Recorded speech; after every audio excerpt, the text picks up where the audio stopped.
Hello and welcome to Joy News Prime. In our headlines, founder of defunct Capital Bank, William Atuesian, risks possible jail term as High Court dismisses his last-ditch push to renegotiate payment of almost 60 million cedis to the state. Children bearing the brunt of government's refusal or inability to pay pensioner bondholders their coupons, with many sacked from school due to their guidance's inability to pay their fees. Now, anger greet Fana boat disaster, which has so far claimed 9 lives as it emerges that a 12-year-old was manning the boat when the incident occurred. My name is Samuel Kojo.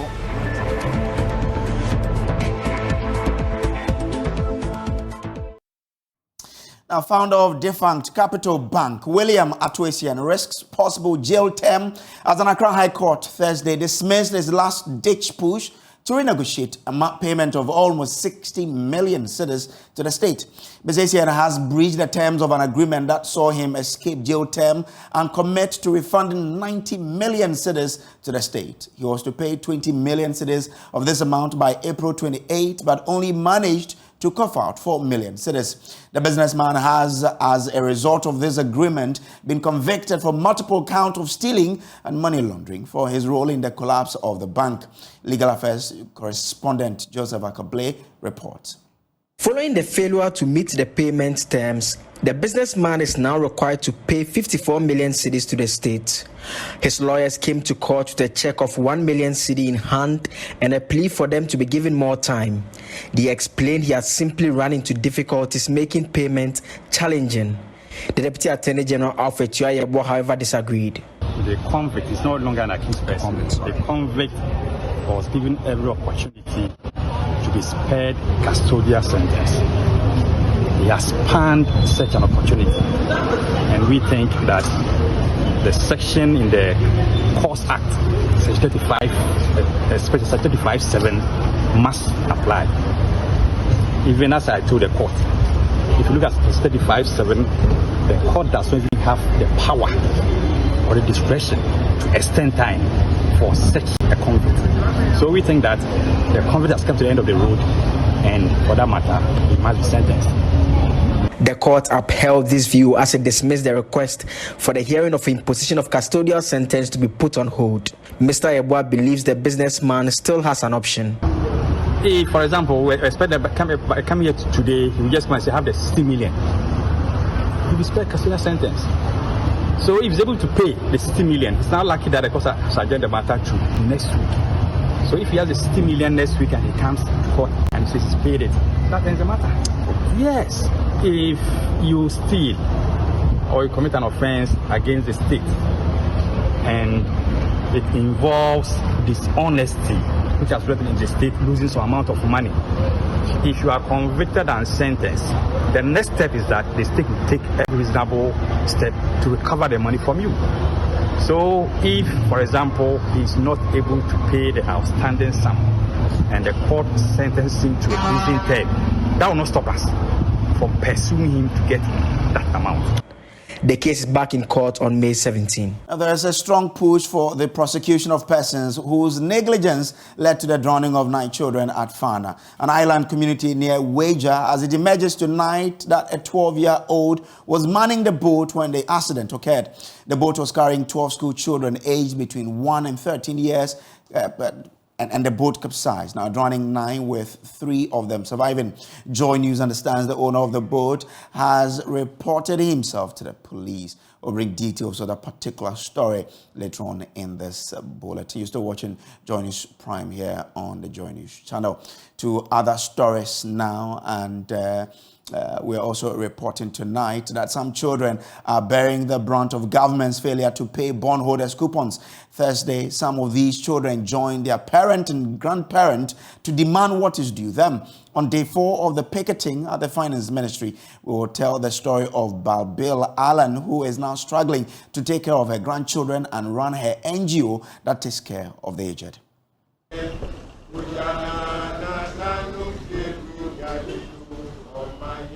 On Tuesday, Barber Alan traveled several kilometers from Anglogan in the Volta region to picket the finance ministry. Barber and her 70-year-old husband invested their foreign retirement packages into government bonds after many years of labor in the United Kingdom.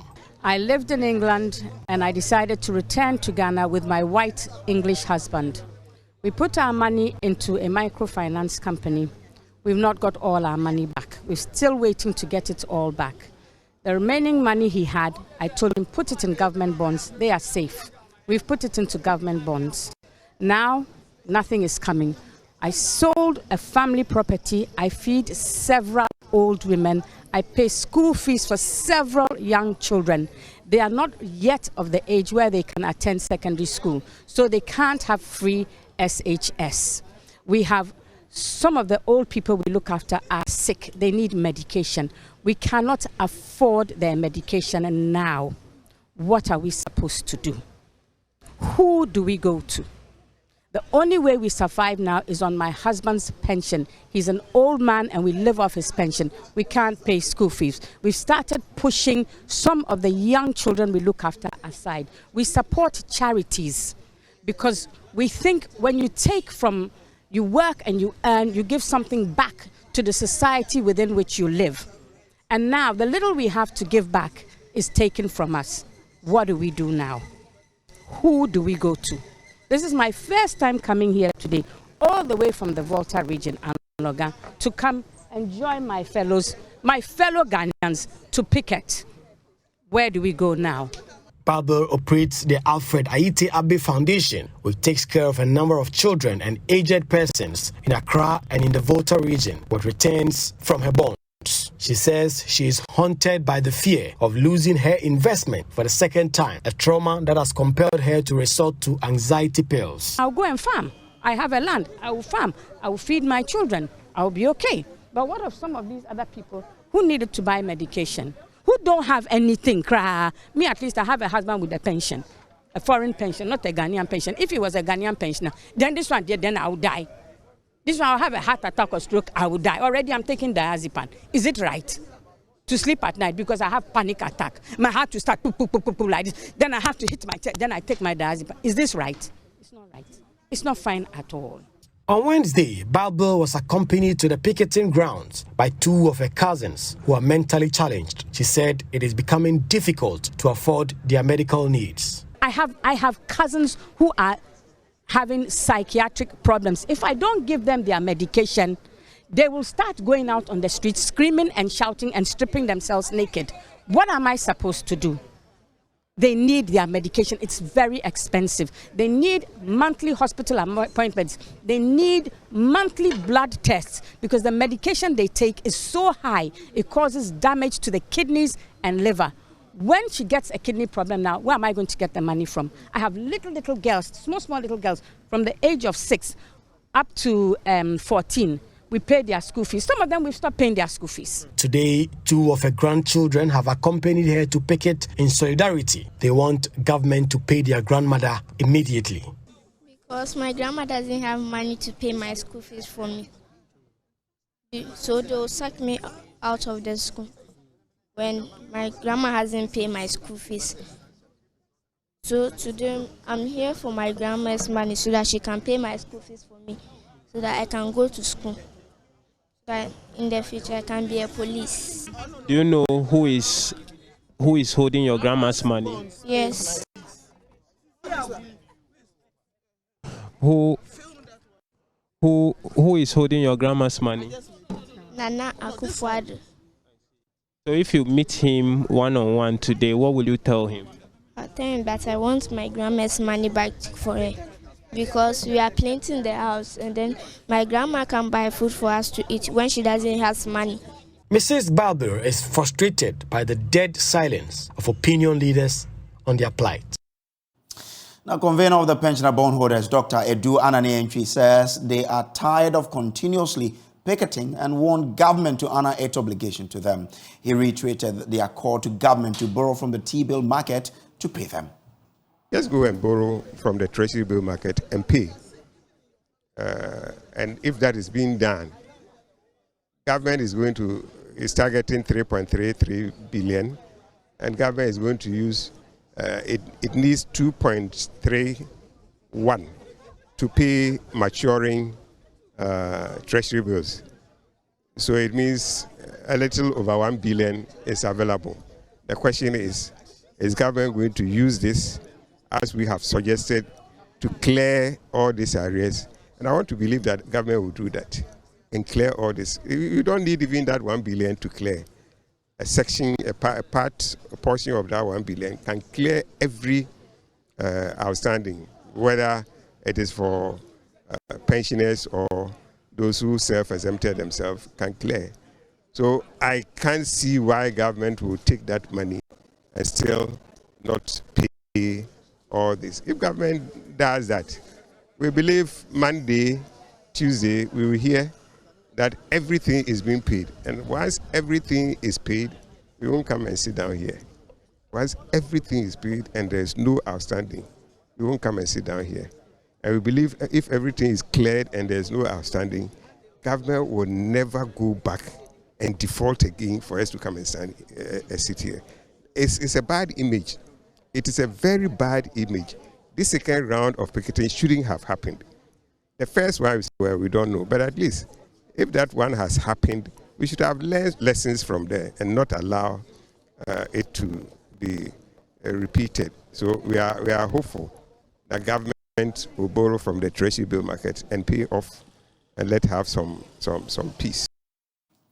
Now, Joy News is learning the Public Utilities Regulatory Commission has begun investigations into petition filed by the Guinness Ghana breweries over claims of misclassification of tariffs. The Ghana Water Company disconnected the beverage company in its ongoing revenue mobilization drive geared at retrieving millions of debt from defaulting customers. There was a showdown between the two entities over whether the breweries company had been disconnected. Now, there is a U-turn in event as the company has admitted in a statement that its site at Achimota has been disconnected. The statement reads, and I share with you, that Guinness Ghana Breweries PLC can confirm that water supply from Ghana Water Company Limited to its Achimota site was abruptly cut yesterday, cut on Tuesday, 9th May 2023 at 8 p.m. without notice to the company. However, we confirm our breweries continue its operations. The disconnection was executed by a task force from the Ghana Water Company Limited, notwithstanding the resolutions agreed from a meeting on Tuesday, May 9, 2023, chaired by the Minister of Sanitation and Water Resources and attended by the Managing Director of Ghana Water Company Limited and the leadership of Guinness Ghana. The outcome of the meeting was to await the result of the PRC's investigations and to hold a tripartite meeting between the GGB PLC, the Ghana Water Company Limited, and the Public Utilities Regulatory Commission, PRC. During this period, no disconnection was to be effected. Guinness Ghana, as the leading total beverage business in Ghana, has been fully compliant on all bills to Ghana Water Company Limited based on our classification under the industrial rate, pending a resolution of our petition to the PRC on the arbitrary reclassification by the GWCL. Guinness Ghana has openly engaged Ghana Water Company Limited, the Public Utilities Regulatory Commission, and the Ministry of Sanitation and Water Resources on numerous occasions to resolve its concerns following the arbitrary reclassification of the business in the September 2022 tariff adjustment. In view of these engagement, Guinness Ghana is dedicated to the process and is currently awaiting the final investigations and outcomes of its petition before the PRC on the matter. Guinness Ghana remains committed to doing business the right way and will continue to engage all stakeholders in pursuit of a just resolution. Despite the disconnection, Guinness Ghana's operations and production have not halted.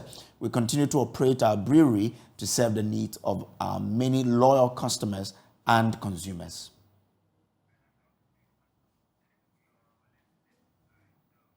We can now go on Zoom and speak to Director of Communications of the Ghana Water Company Limited, Stanley Marty, on this particular matter. You heard the statement from the Guinness Ghana Brewery there. What's your reaction? Kindly unmute for us so we can follow what you're telling us. Thank you very much for having me. I think needless for GGBL to be issuing press releases whilst there's a substantive issue that needs to be addressed. Okay, they are talking about they having loyal customers and they are doing everything possible to serve them. So do we also have very loyal customers, including they themselves, that's GGBL. Okay, and we need to serve them and to serve them. Now, if we cannot have our revenues paid, how can we buy chemicals? How can we pay our indebtedness to our suppliers? Okay, including power and all that. How can we also do that? So whilst their customers remain loyal to them, they also must remain loyal to their customers or their clients who serve them and serve them well. Okay, now if you go through their statement very well, they use words that are unpalatable. Okay, and with total disregard to the GWCL. Look, we are a very respectable company, and we want to have very good relations with all our customers, including they themselves. So they should come out well and stop these needless press releases and arrogance on their part. You understand? Now, so we have disconnected them for lack of faith.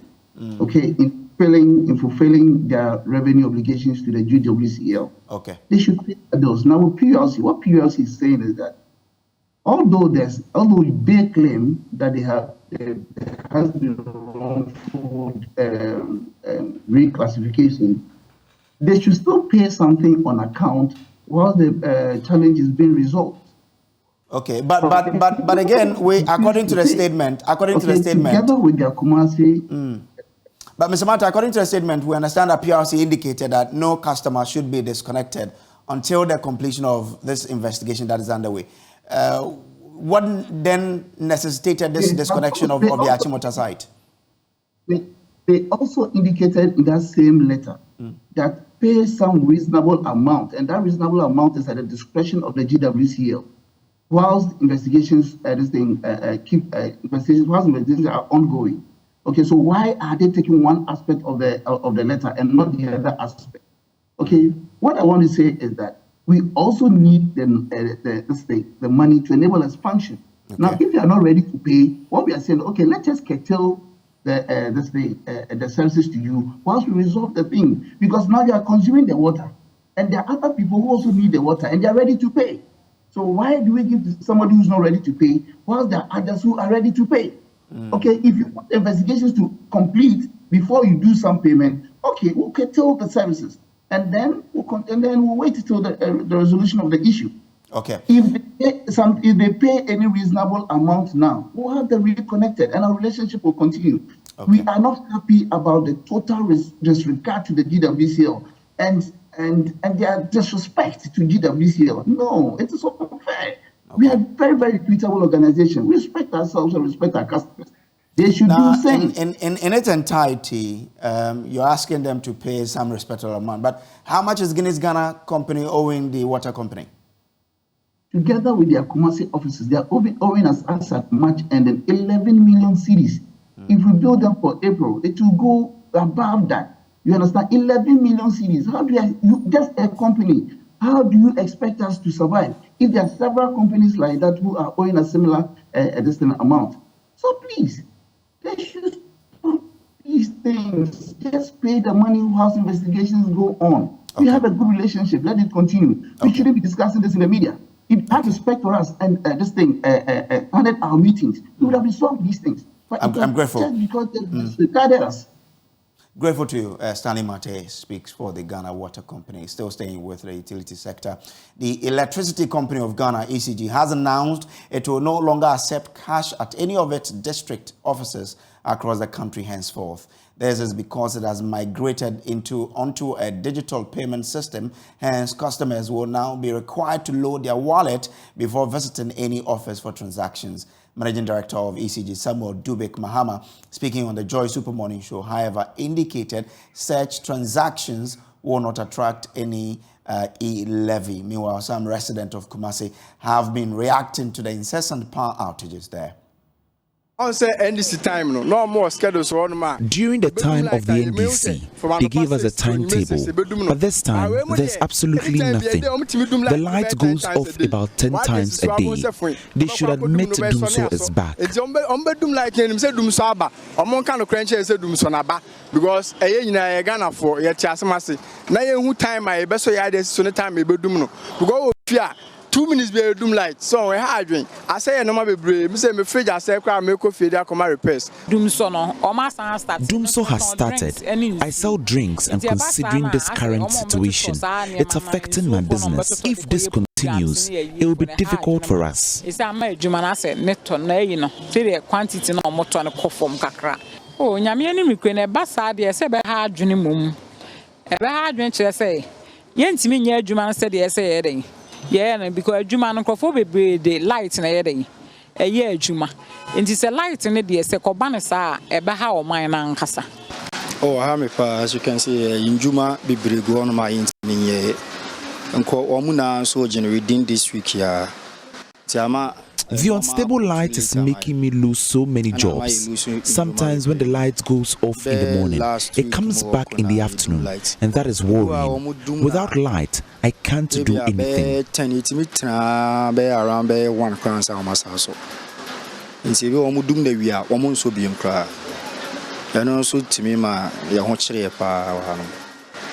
Machines are where now use light.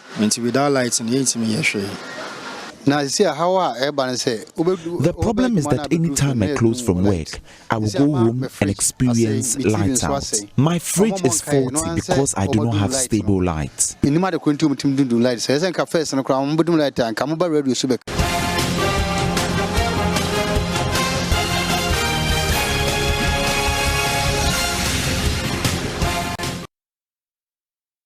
Strike out Dr. Dufour's case because it is incompetent, frivolous, and not grounded in law. That's the call from the opposition NDC to the High Court as it urges the court to dismiss the case filed by flag bearer hopeful Dr. Kwabena Dufour. Document filed by the party's lawyers describe the case as incompetent, frivolous, and one not grounded in law. The party is hoping that the court will agree with it or at least give it the green light to hold the all-important presidential and parliamentary primaries in barely 48 hours.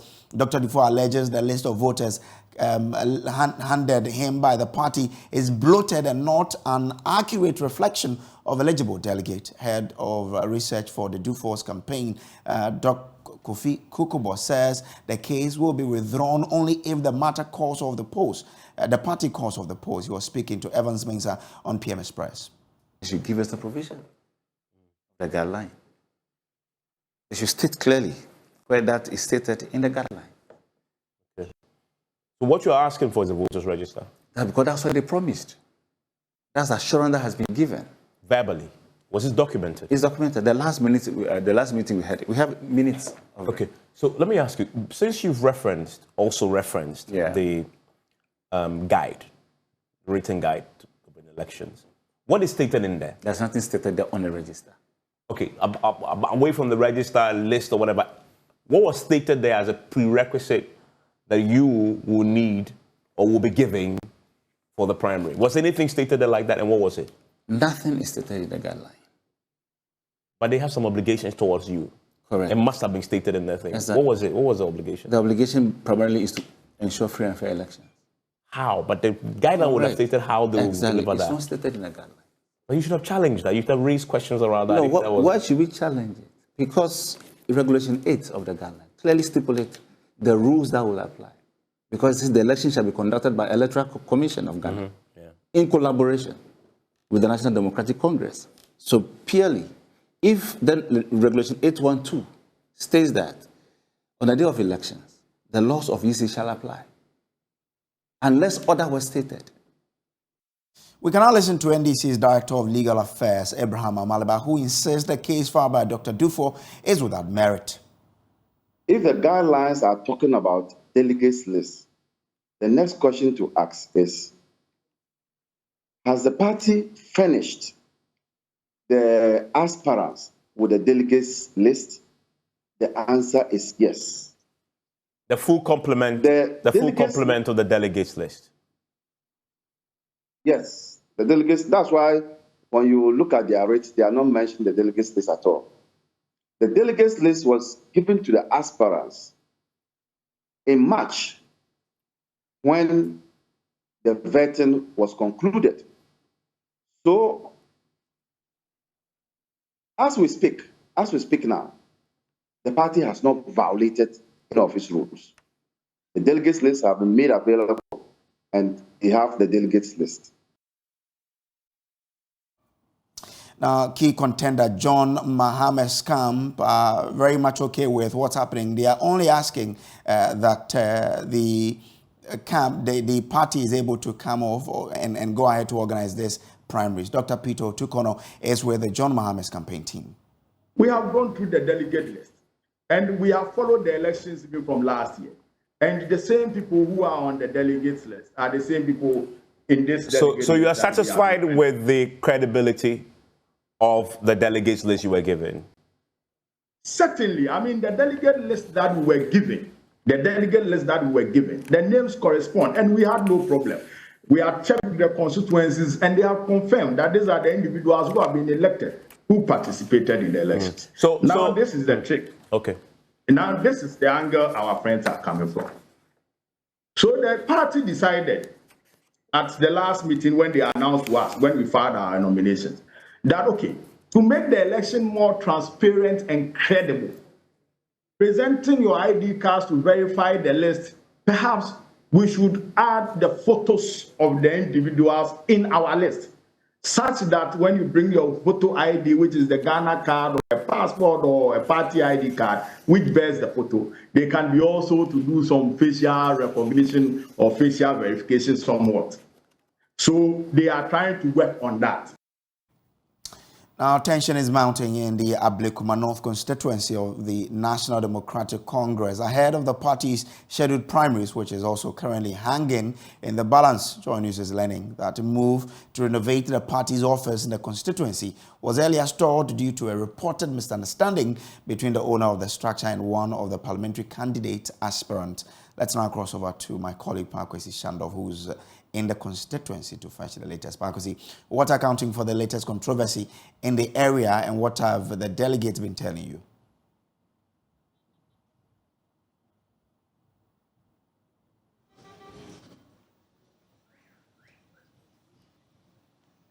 Well, thanks for connecting, Brace. This is the NDC's office here in the Ablekuma North constituency. Ordinarily, it is the center for the party's activities in this particular enclave, but yesterday it became a scene of violent disturbances because of disagreements between one of the parliamentary candidate aspirants and the owners of the particular structure, the office. Now, if you look behind me, particularly on the floor here, you can see some of the debris that was generated as a result of the exchanges. The family says that as much as over the years they had given the facility to the NDC, as of now they would want some kind of documentation of a sort. Frank Atiase is the spokesperson for the family, and he's joining me here to give us more about this particular development. So, Frank, how come the NDC has been occupying this structure for a very long time now, and then all of a sudden it has now become an issue of controversy? Okay, my family and myself, anyway, I'm the firstborn of my daddy's mate. And my family and myself decided to give this office to NDC free of charge since 2008. So about some few months ago, one of the parliamentary aspirants wanted to renovate the premises. So I was contacted by the constituency chairman, and I gave the go-ahead that, okay, they can do it because I've given the property to NDC. So they started doing it, and they finished. But there was an issue because the aspirant was saying that I have loaned the office for NDC for some time now. But actually, it's not so. And also, she has spent about 40 to 50,000 in renovating it. But one of the family later decided that, okay. Which of the aspirants are you talking about? Her name is Irabna Aubin. one of the female aspirants, Rabina Obin. That's the one I'm talking about. So the family decided that even if you are giving something to somebody for free, there should be documentation. So the family decided to meet with the council executives. That was yesterday. They wrote a letter to them formally, and the meeting was arranged between the family, some parts of the family members, and the constituency executive yesterday. Later on, we came to a conclusion. After, Hula Balloon came to a conclusion, they shouldn't do anything concerning the office, whether they are working on it or they want to operate it. So conclusively, there was no agreement between the family and the aspirant in question? No. The family was not dealing with the aspirant. We're dealing with the constituency. So we told the family told the constituency that nothing should be done. Before, they said they wanted to do some handing over ceremony, but the family pleaded with the constituency executives that they should hold on. So the constituency executive decided that, okay, if that is what the family will say, they will hold on till the time they hear a word from the family. So about an hour later, I saw that the aspirant, the Rabra Obin, sent his people to come and clean the office. So I inquired from the village whether they have given the go-ahead for the, for the work to start, and they said no. So they instructed me to talk to the people, let them come out so that I will lock the office. And I did exactly that. After an hour, I saw some constituency executives and a mob number over 50 coming here attacking me that the office or the place doesn't belong to me, so I should give the key to them.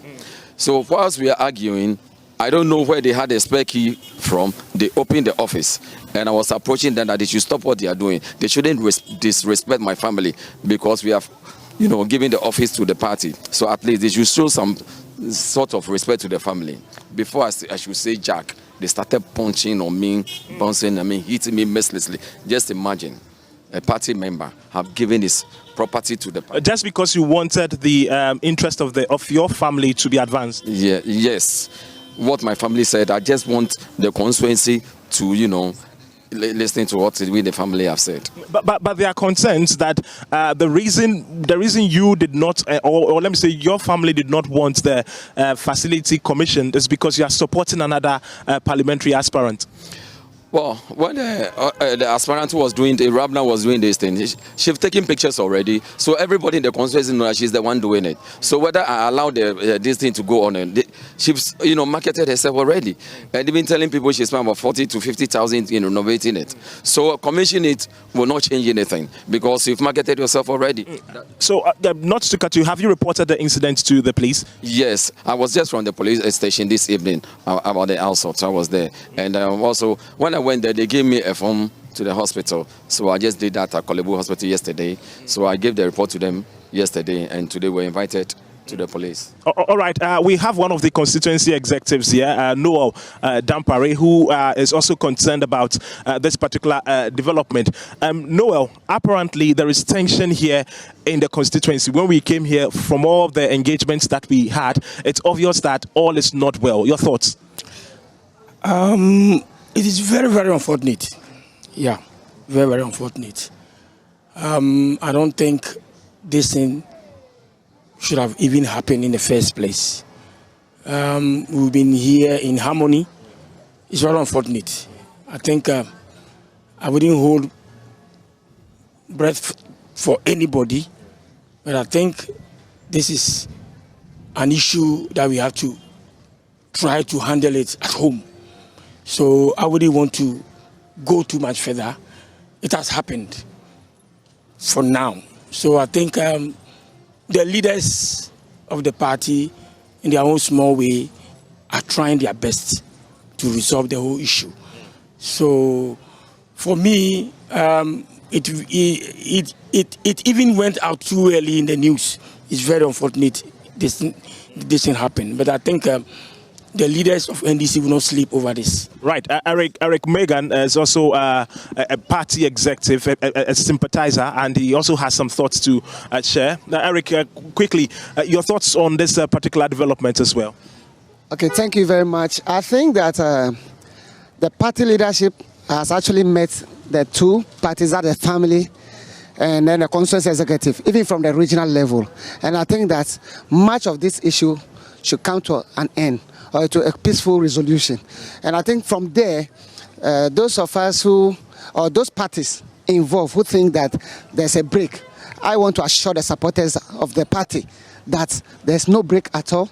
The family, we want to plead with them that they should come down for us. They should have a mercy on us as a party.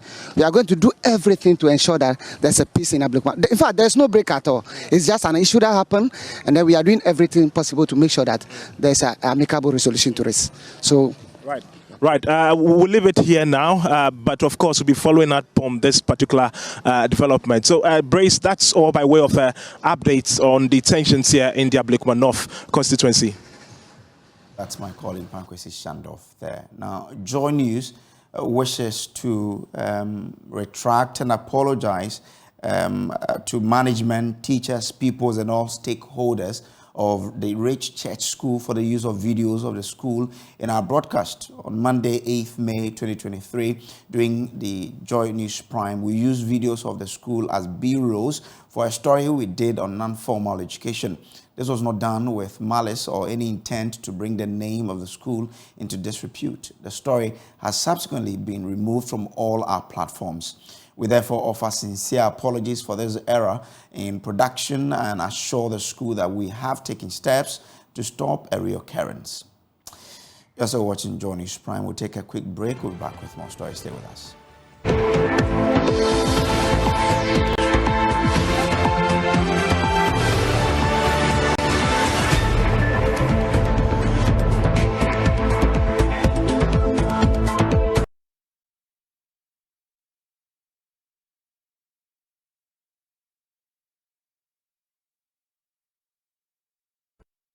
Welcome back from the break. Now, there's a strong push for the prosecution of persons whose negligence led to the drowning of 9 children at Fana, an island community near Wager, as it emerges tonight that a 12-year-old was manning the boat when the accident occurred. The boat was carrying 12 school children aged between 1 and 13 years, capsized, drowning 9 with 3 of them surviving. Joy News understands the owner of the boat has reported himself to the police. My colleague Carlos Caloni was in the community earlier today and has come through with this report. This was the mood here at Fana Thursday morning after 9 school children comprising 3 males and 6 females drowned in the Wager Lake. On their way back from school, 8 of the bodies were retrieved last night by residents, with the 9th one being retrieved at 10:45 a.m. Thursday morning without the assistance of any state agency. There were 3 survivors. Prior to conveying the bodies to the Kolebu Teaching Hospital morgue, some rituals were performed by the traditional authorities. Deputy Director of the National Disaster Management Organization, NADMO, in charge of operations, Wanda Matthew Jade, explained why NADMO delayed in arriving at the scene to assist residents with rescue operations. My boss was here. I traveled yesterday night to Kumasi, and I heard the news around 8 o'clock, and I returned just this morning to get here. So for my boss, I've been told he was here all. So what prevented NADMO from joining in the search? The way the team went right now, right, I'm into seeing my boss so that he also briefed me because he was here before me. As I've said, I traveled. So if my boss tells me, oh, NADMO, we were part of the searching, or that can, before I can say something about it, but for now, I'm sorry. Speaking to Joy News, the assemblyman for Tiano electoral area, Dan Bright Abayate, demanded that a school be established in the community immediately. They have to do is to close it. When they close it, then the river will return to its natural, if you like, standing, so that as and when it overflows its banks, we can have it, gone into the sea at the other side. That's what I can say for now. If they don't do that, we'll continue to have problems. I believe that one of those children gone today can stand and do something, about that thing over there. Should they become somebody prominent in society tomorrow? And we don't know what they are coming to be like. And so I believe that should they be alive tomorrow, they can do something. So if they are pushing for compensation, why not? You understand? Because it is government's responsibility to have school over here. And government, FQ, everybody should be in school. So why should you go to school and then and die? On his part, the municipal chief executive of Gan South Municipal Assembly, Joseph Stevignani, who arrived at the scene in the company of some officials from the assembly, assured of the assembly's preparedness to look into the concerns of the residents of Fana. Said they want the compensation. Let me meet them first and let me hear from them, and then we'll take it from there. So they have been there for over 100 years now. So me moving them from that place, it shouldn't be my decision alone. It should be a decision of the central government. We'll think about it and see what we can do about it. Reporting from Fana here in the Gan South municipality of the Greater Accra region, my name is Carlos Kaloni for Joy News. Africa Education Watch is blaming the District Assembly for failing to construct a school for the community. Speaking to my colleague Blazer Soga on the pulse, the Executive Director Kofi Asare called on government to construct school facilities for all island communities in Ghana. I don't belong to those who believe that you need about 500 people before you establish a school. If there are 300 people in a community, 200 people in the community, and you need to give them a school to save their life, to cut the risk of commuting through dangerous waters, it makes sense. It makes sense to do that than to allow them to pass through sharky waters, stormy waters, and then endanger their lives. And so the GES, the District Assembly, first, the District Assembly, because they have the responsibility to construct schools. The District Assembly has no excuse, for not providing a school facility for this community. How many island communities are there in the Weja and the Botiano area? How many island communities are there? You understand? How many are there? But the reality is that the government is not building basic schools. And so I understand that there's a huge resource deficit situation where we are building less than one basic school per year in the past 5 years. And so I will continue to emphasize that in the medium term, the GES should work with the local authorities, and then the Ministry of Gender, Children and Social Protection should also be interested in ensuring that life jackets at least are available in all these schools so that the children can wear them to and from school. But in the medium term, we must roll out a strategy to provide school facilities for all island communities in Ghana. This is not the first, this is not the second, this is not the third, this is not the 10th. It happens every day. So when are we going to sustainably end this?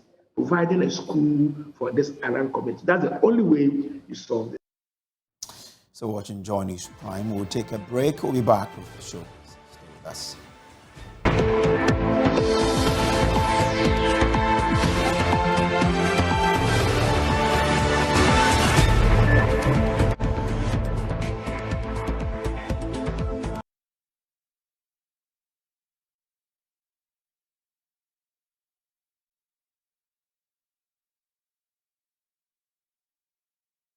All right, so welcome back. Time for us to bring you Showbiz. Becky Bex is in the house. Hi, Becky. How are you? Hello to you, Brace. How you doing? I'm well. Seeing you smile like this is let me smile again. Let's talk about Artist of the Year. I'm talking about Killer Blacko. So he was on Hit FM this morning and he's been talking about losing out on the Album of the Year category at the VGMAs. He says that he was 90% sure he was going to win the category, but obviously went to King Promise and he's not perturbed. He spoke to Andy Dusty. I had a funny feeling you were not very sure you were going to win. The Artist of the Year. Maybe for all of it. Yeah. Yeah. But it was just Album of the Year with be like 90% sure. That you win? Yeah. You seem to be very disappointed with that. Not very disappointed. But you see, it's like we enter like JHS fresh, yeah? Mm-hmm. Everybody knows, say, the school, if I see kiddies, I say, yo, pick this rubber, pick this thing. So if I go, I won't be like compound overseer or like compound prefect for the school. You give him say, oh, they go vote for me. Yeah, but you go, then far. But the person they vote give you to, say, oh, they deserve her. Okay. So yes. Oh, so you think that King Promise deserved it? Oh, he deserve him. Everybody for the category did. But your biggest disappointment not winning Album of the Year, when they announced it, Yeah. What came to your mind immediately at that very moment? Yawa. That was what I thought. Yeah. So Yawa means what?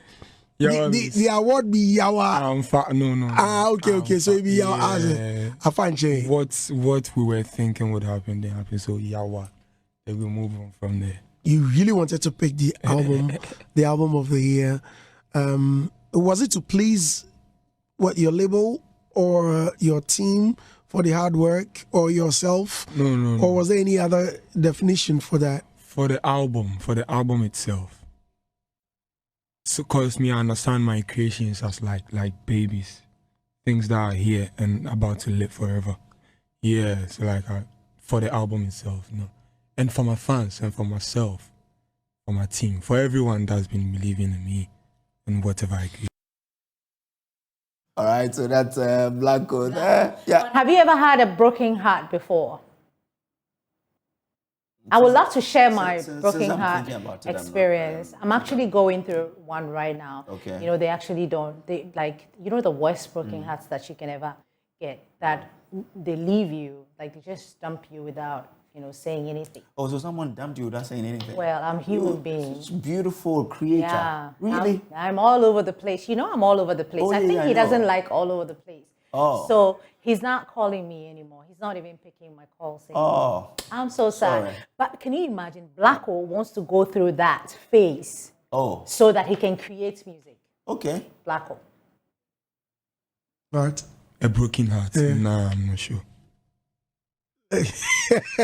Like, some girl will look at you and say, you know what, I can't be with you, and come see some They cry. tall, lanky guy. Yeah, they kneel down.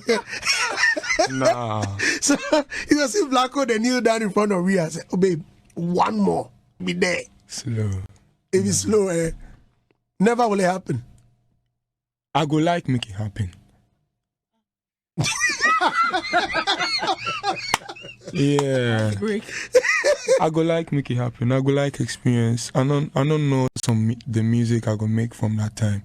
Cause with everything that happens to me, first thing I do with it, I write my music with. Oh, really? I know they waste no content in my life. Okay. Whatever happens to me, I know they waste them. I pen them down. Wow. Yeah. Sing it down. Any day. I think that's like part of my healing processes then. Acquah, you know that Stonebwoy is on his 5th Dimension Media Tour, and he made a stop here at the Multimedia Group. If you have pictures, he visited the newsroom. That's me right there. He visited the newsroom, and then he had Brace. You had pictures. Where was I? Well, you also had your own share of pictures. But I'm not in the video. I'm talking about the video. So that's Stonebwoy. He was actually on Joy FM earlier, and he decided to say hello to everyone in the newsroom. But he also paid a courtesy call on our COO, Ken Ansah, and they had a really interesting conversation. All of the things we cannot see. We don't do what we do for ourselves. If left to us alone, who are we? We are just one of many people. But the essence of the platform is for the people, not us, for the people. So whether these are artists, whether these are newsmakers, these are this is for them. And we just have to make it credible so that when people come on it, whatever we put out there carries the weight it should. We'll strive to do that. And now more than ever, we need your support because we're breaking grounds internationally, and the foundation has to still propel us more. It shouldn't be like, because they sort of like graduated, let's just keep hanging, and that. So we're always there for you guys. Thank you very much. Always there for you guys. Thank you. That's Stonebwoy. The album 5th Dimension is still streaming on various social media platforms. You should go stream the album.